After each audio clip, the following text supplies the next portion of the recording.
Yang ketiga menyangkut dengan IKN ya. IKN ini setahu kami sampai dengan sekarang tetap target Bapak Presiden 2028 kita akan pindah ke ibu kota baru. Baik, teman-teman media yang saya hormati, hari ini saya bersama Ketua Dewan Pembina Partai Golkar, Sekjen, Bendahara Umum, Pak Adi sebagai Ketua Umum dan Pak Yahya sebagai Ketua Steering Komite dalam Rakernas pertama kepengurusan DPP Golkar 2024-2029. Alhamdulillah tadi pembukaan sudah kita lakukan, diikuti oleh semua pengurus DPP Partai Golkar yang berjumlah 129 orang, kemudian ada 102 anggota DPR RI fraksi Golkar dan 38 provinsi dan seluruh organisasi sayap baik yang didirikan maupun mendirikan melakukan Rakernas. Rakernas ini tujuannya adalah bagaimana kita menerjemahkan hasil-hasil keputusan Munas bulan Agustus kemarin dalam bentuk program bidang yang kita akan sosialisasikan nanti di tingkat provinsi. Yang kedua, menegaskan kembali dalam forum Rakernas ini bahwa positioning Partai Golkar menjalankan keputusan Munas yang salah satu keputusan pentingnya itu adalah selalu pada garda terdepan untuk mendukung program pemerintah Pak Presiden Prabowo dan Wapres Pak Gibran Rakabuming Raka dalam berbagai aspek, baik dalam Astacita menjadi 4 prioritas utama maupun di aspek-aspek yang lain.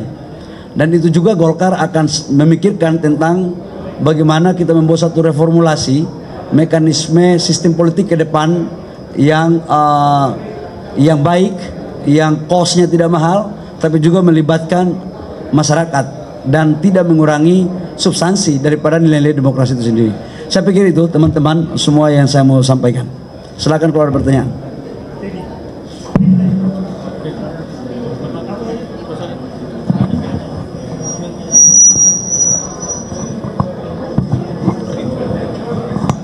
Selamat pagi Pak Bahlil dan juga para pejabat Golkar yang lainnya. Saya Teddy dari CNN Indonesia TV.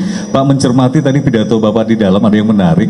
Bapak mengatakan menganggap Bapak sebagai ABK sebuah kapal, nahkoda sebuah kapal, di antara kader Golkar yang lainnya sebagai ABK. Tadi Bapak bilang mengharuskan para ABK ini sejalan seirama dengan arahan ketum, jangan sampai ada yang loncat dari keluar kapal meninggalkan kapal yang mungkin oleng karena terjangan ombak juga. Itu analoginya kemana Pak? Apakah ada Bapak merasa kader Golkar ini ada yang tidak seirama dengan arahan Anda sebagai ketum? Ini terkait dengan kebijakan Bapak. Terima kasih. Maksudnya tadi itu partai itu selalu kan dinamis. Jadi pasti arahan ketua umum partai manapun termasuk Golkar yang pertama akan dihimbau itulah kesolidan, kekompakan. Tidak ada maksud lain. Jadi partai Golkar ini supaya kuat harus programnya apa yang diputuskan di pusat lewat mekanisme pengambilan keputusan itu harus betul-betul diterjemahkan dan dijalankan di tingkat bawah, terutama pada program pemerintah. Jadi Golkar dalam mendukung pemerintah itu harus seia sekata antara DPP, DPD 1, DPD 2 dan seluruh kader. Karena program pemerintah itu tidak hanya bisa diimplementasikan di pusat, tapi juga harus di provinsi dan di kabupaten. Itu maksudnya. Jangan terjemahan lain ya. Bagus itu. Gitu.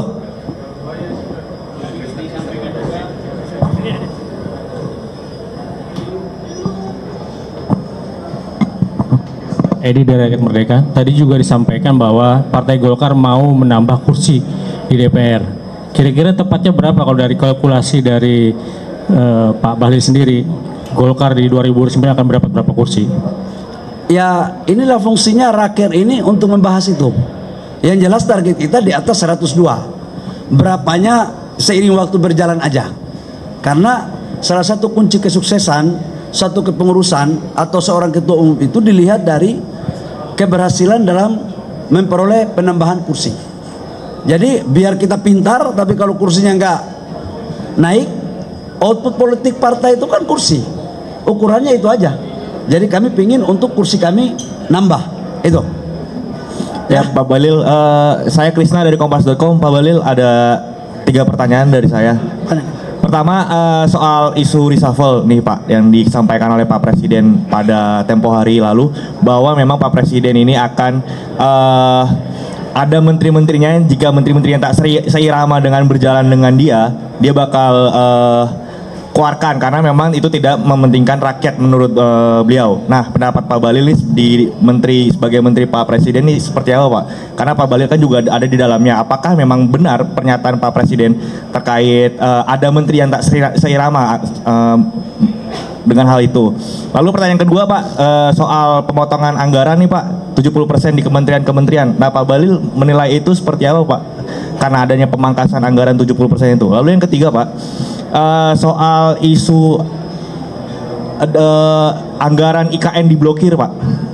Pak Presiden kan juga itu kan dari zamannya Pak Jokowi ya, karena memang mengingat juga Golkar juga mengikuti akan hal itu. Nah, tanggapan Bapak nih gimana Pak soal anggaran IKN yang diblokir seperti itu? Terima kasih Pak.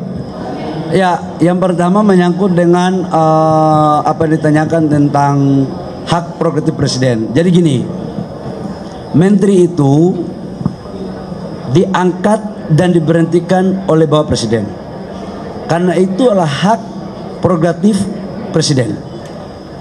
Jadi semuanya diserahkan kepada Bapak Presiden. Jangan kita mengomentari atau bertindak melampaui batas kewenangan, karena itu kewenangan mutlak Bapak Presiden. Itu satu.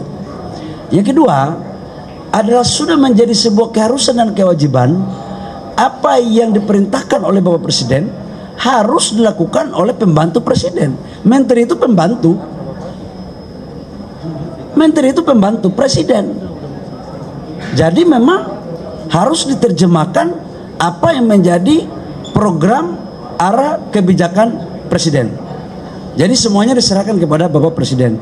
Namun kami DPP Partai Golkar, karena kami anggota kabinet, kan di Golkar ini ada sekitar 8 menteri, 3 wamen, 1 gubernur Lemhanas. Kami yakin dan percaya bahwa Presiden tahu betul tentang kualitas daripada kader-kader Partai Golkar. Karena Partai Golkar ini kan gudangnya para kader pemimpin bangsa. Dan tahulah, biarkan, jangan kita mencampuri, mengomentari, apalagi menganalisa berlebihan tentang apa yang menjadi hak prerogatif Bapak Presiden. Tapi kami yakin Golkar insya Allah semua baik-baik saja. Karena apa? Partai Golkar berada garda terdepan dengan partai koalisi lain, terutama Gerindra, dalam mendorong dan mendukung arah kebijakan pemerintah. Itu satu. Yang kedua menyangkut dengan pemotongan anggaran. Wah, saya itu kan bukan domain saya sebagai Menteri SDM ya. Itu silakan aja ke Menteri Keuangan, bukan saya. Kalau ditanya tentang mineral batu bara dan minyak, ke saya. Kalau LPG ke saya ya. Yang urusan keuangan, itu juga kita menteri-menteri ini harus pintar-pintar. Jangan mengomentari atau seolah-olah mengetahui secara dalam terhadap tupoksi kementerian lain. Kalau saya nggak bisa mengomentari itu terlalu dalam. Namun apapun kebijakan yang diputuskan oleh pemerintah dalam hal ini Presiden, wajib menterinya ikut, nggak boleh nggak ikut. Itu pandangan kami. Jadi helikopter view-nya kan yang tahu tentang bagaimana negara ke depan itu kan di bawah pimpinan seorang presiden dan wakil presiden. Jadi silakan teknisnya kalau keuangan ada di Kementerian Keuangan. Yang ketiga menyangkut dengan IKN ya. IKN ini setahu kami sampai dengan sekarang tetap target Bapak Presiden 2028 kita akan pindah ke ibu kota baru di IKN, sudah pindah. Sudah barang tentu tahapan proses penyelesaiannya berjalan. Nah, strategi penyelesaiannya seperti apa itu di Kementerian PU. Jadi kami nggak bisa juga terlalu mendalami. Jangan merasa seperti karena ketum partai semua yang ngerti, nggak juga ya gitu. Ayo Pak Wakil Ketua Umum Bidang Kepartaian gitu ya. Oke, apa lagi? Satu lagi Pak. Selamat pagi Pak Bahlil, saya Eril dari Kompas TV. Saya ingin menanyakan terkait dengan beberapa daerah masih ada yang LPG cukup langka dan pembatasan kuota dari agen ke pengecer. Itu seperti apa nanti ke depannya? Lalu yang terakhir mungkin dipastikan lagi Pak Bahlil terkait dengan reshuffle ini, apakah Golkar siap dengan hal tersebut? Terima kasih. Yang pertama, kamu dapat data dari mana ini Kompas ini? Menyangkut LPG ini, LPG setahu saya itu buka posko. Hampir setiap 2 jam sekali laporan masuk ke saya. Saya dapat memastikan bahwa LPG itu tidak ada lagi menyangkut dengan, tidak sampai di tingkat pengencer atau sub pangkalan. Semuanya udah masuk.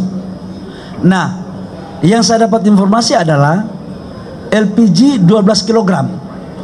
Kalau LPG 12 kg itu adalah industri, bukan domain pemerintah. Yang kita itu hanya menjaga LPG 3 kg. Dan hari ini udah selesai dari kemarin kok. Mungkin kamu punya media kamu aja yang mungkin yang belum tahu. Udah aman. Kamu aja yang bilang nggak aman ini kelihatannya. Sudah aman, sudah aman. Ya, yang kedua apa tadi? Ya udah, itu kewenangan Bapak Presiden. Jangan kita terlalu merasa paling ngerti hak prerogatif Bapak Presiden, ya. Oke, makasih ya.